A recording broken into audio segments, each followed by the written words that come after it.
Magandang araw sa inyong lahat at welcome sa aking channel.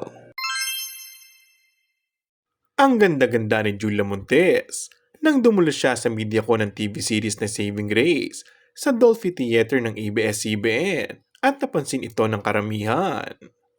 Pebrero ginanap ang media ko, kaya tinanong namin kung kamusta sila ni Coco Martin. Masaya, ito yung isa sa thankful at happy year 2025.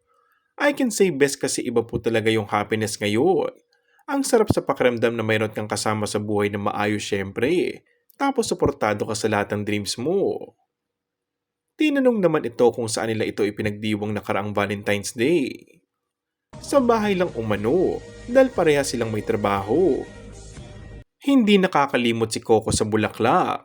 May letter siya after work. Yun na simple dinner lang kami na ako nagluto. Samantala, isa pang ikinasisiya ng aktres ay nagagawa niya ang gusto niyang gawin pagdating sa trabaho dahil hindi siya pinagbabawalan ni Coco. And that's all for our today's video.